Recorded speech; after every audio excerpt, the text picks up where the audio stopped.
सुबह शाम करती हूँ अपना पूरा जीवन ये मिशन के नाम करती हूँ। हो बाबा साहब के सपनों का बुद्ध में देश ये अपना। हो बाबा साहब के सपनों का बुद्ध में देश ये अपना।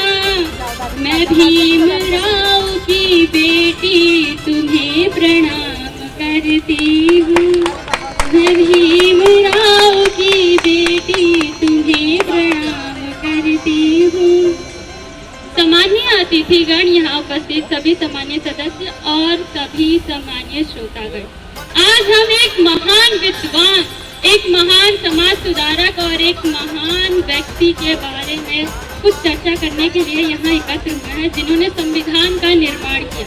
बाबा साहेब का जीवन केवल एक संघर्ष की कहानी नहीं है, अपितु एक अभूतपूर्व विजय की गाथा है।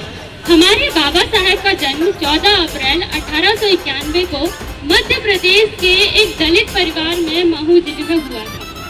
आज मैं आपको बताती हूँ कि आपको ये जानकर असीम प्रसन्नता होगी कि बाबा साहेब का जन्म केवल हमारे भारत में नहीं, अभी तो पूरे विश्व में मनाया जाता है। तो चलिए आज मैं आपको 100 वर्ष पहले ले जाती हूँ और आपकी आंखों को एक मंजर दिखाती हूँ। कल्पना कीजिए जब इस देश में, इस समाज में जो दलित वर्ग है उनको स्वर्णों के साथ, ब्राह्मणों के साथ बैठने का अधिकार नहीं था। जब निम्न जाति को उच्च जाति के साथ एक ही कुएं से पानी पीने का अधिकार नहीं था। जब निम्न जाति आगे नहीं बढ़ सकती थी, उन पर शोषण होते थे, अत्याचार होते थे, महिलाओं को पढ़ने का अधिकार नहीं था, घर से निकलने की इजाजत नहीं थी। ऐसी न जाने कितनी कुरीतियां जब अपने चरम पर थी, तब एक चमत्कार आवश्यक था, क्योंकि स्वर्ण बदले जिंदगी का बांसुरी बनना पड़ा।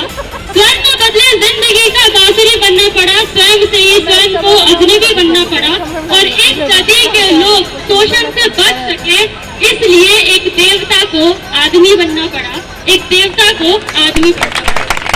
हमारे बाबा साहब कोई देवता से कम नहीं है, जिन्होंने सभी कुरीतियों को दूर किया और एक ऐसे संविधान का निर्माण किया जो सभी के लिए एक है और सभी को एक नजर से देखता है और हमसे कहता है कि बुद्धि का विकास करो, अज्ञानता का नाश करो।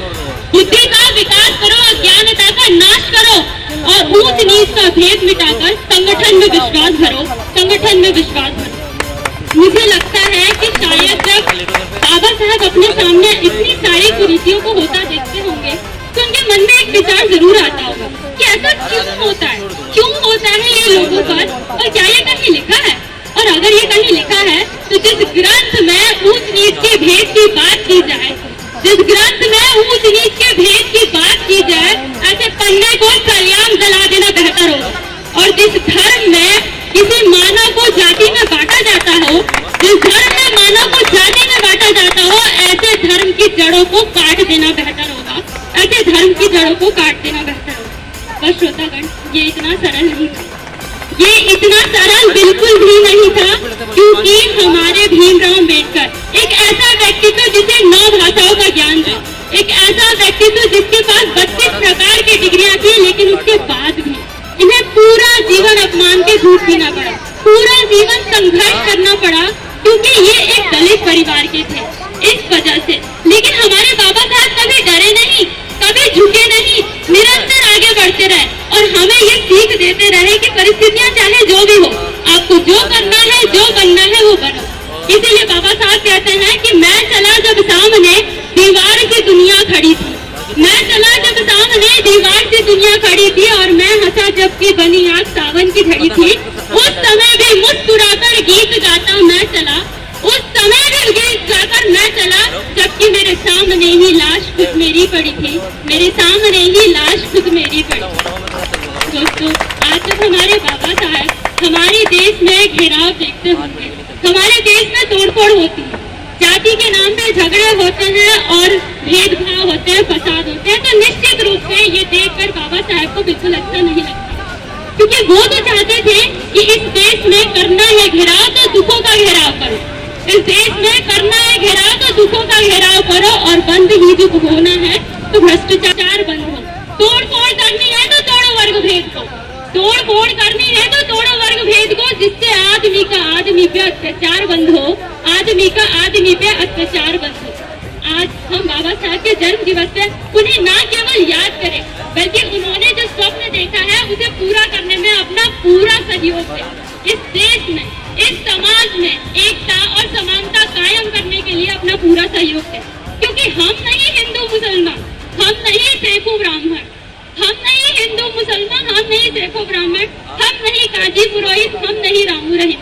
भेद से आगे खड़े हम, फर्क से अनजान है हम, प्यार है मजहब हमारा और बस इंसान है हम, और बस इंसान है हम। इसलिए अब अंत में आपकी अदालत में अपनी दलील रख रही हूँ और आपको बताना चाहती हूँ कि आज ये बाबा साहब की देन है कि हम नारी जाति को पढ़ने का अधिकार मिला, हम नारी जाति को भी उड़ने का अधिकार मिला, अपने सपने को पूरा करने का अधिकार मिला, अपनी इच्छा से कहीं जाने का अधिकार मिला। इसलिए मैं सभी नारी जाति की ओर से कहना चाहती हूँ, और यहाँ पर मेरा अर्थात सभी नारी जाति का, महापुरुषों से जो हमको मिला पैगाम जिंदा है, ये अपना दिन भी जिंदा है और अपनी शाम जिंदा है। महापुरुषों से जो हमको मिला पैगाम जिंदा है, ये अपना दिन भी जिंदा है और अपनी शाम जिंदा है। जो नारी शक्ति की पहचान जग में आज होती है, ये बाबा साहब के कारण ही मेरा नाम जिंदा है, ये बाबा साहब के कारण ही मेरा नाम जिंदा है। जय हिंद, जय भारत।